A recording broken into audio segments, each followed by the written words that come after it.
Hi, I'm Sandy Schreck for LBR Educates.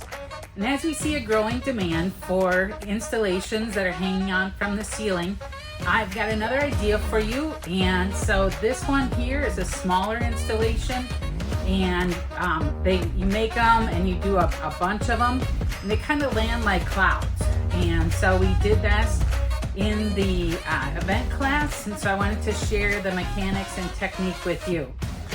So to start off with, for the mechanic, I'm using one of the open bottom cages, so it's open on all sides.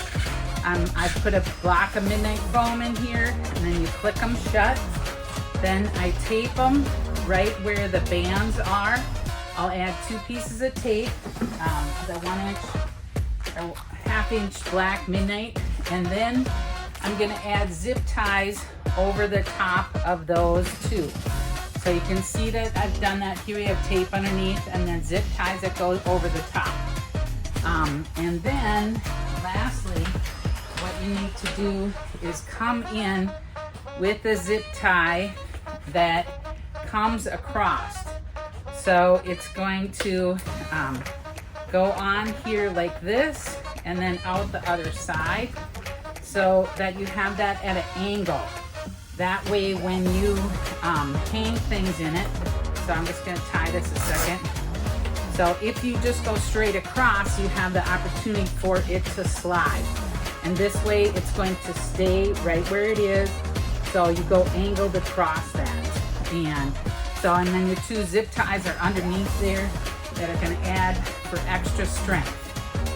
Now the next thing that we're going to do, we're actually going to look at some of the materials that we chose here. So I've got a palm, and then I have some of the Hydroseal leather leaf, and this gives that great textural influence. We're going to do some lines across. I'm staying with kind of more richer, deeper foliages. So I've got the aspid, and how we're going to do this is by creating visual pathways. So I'm going to come in with the palm and create a pathway that way. And then with the aspidistra, going another direction. We have some other textural pieces here. So I have the variegated pit and lepidum that I'm going to add. You see what great texture that has. And then I've got the weeping podocarpus and the cochias foliage. So all of them kind of in those deep, rich shades of green. And then when we raise this up to the base of it, we're actually going to add some of the mini green hydrangeas that are going to come in. I've got a wasabi rose. Now these are a little bit tight. When you're bringing that stuff in for event work, I would recommend that you bring your roses and such in. Start processing them on Tuesday, get them in water in the sleeves, pop the sleeves and let them out and let them open. So your wedding and event customers really want to see that high petal count. So you can see these are a little bit tight yet and would really show a lot more. And then another trick that I do is actually, so I've got some green carnations here. So you can see how those different textures come in, but I'm going to use the green carnations in tighter and then the mini greens out a little bit more loose. And with it being the same color, it'll kind of extend my budget on that. So that's a great way to do that. So let's take a look at creating this design.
So now as we're putting in fresh, with the PDM you can see that I've taken off some of the side shoots, and I'm gonna gather a bunch together, and so that I'm not putting 6 different insertions in, I'm bringing in some of those side shoots coming in, make it into one insertion, and then the top is one insertion. And then as I'm coming in, so because we've got this brick of foam, and what we want to do is talk to where these flowers need to go into so that they have a good water source. So you have an elongated piece, so you don't want to go in so that the stem is too close to the top there. Your target really is the middle of the brick. So you can see how if you come in the elongated way, you're going to be able to get a deeper insertion and get this into this brick of foam so that it does have a water source. And so that's what I'm doing. You're not going to kind of be able to see that, but inserting the fresh as I'm going in right into the middle of the brick.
So here you can see our completed design, and you really have all the different textures and materials.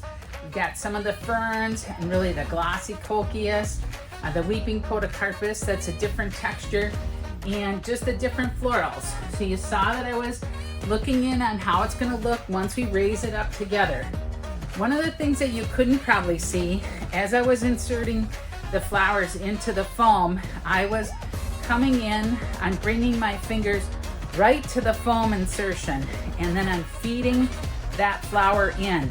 Then I know it goes nice and deep into the foam, and I'm going to have a good insertion. And if I do run into something else, I'm going to potentially back it out and go into a different hole so that you're not pulling it in and out. That will give it an opportunity to fall out at some point. So you never know if the dance floor gets wild. But this composition really could be wonderful, done with bright colors, some of the different dried preserved materials we've done different clouds with and stuff. So how could you use it? So why don't you let us know in the comments some different iterations that your customers are looking for and how you could potentially be inspired by this. I hope you'll take these ideas and create some fabulous florals. I'm Sandy Schreck for LBR Educates. Make sure and give us a thumbs up, like, follow, and give us some comments. Thanks. See you soon.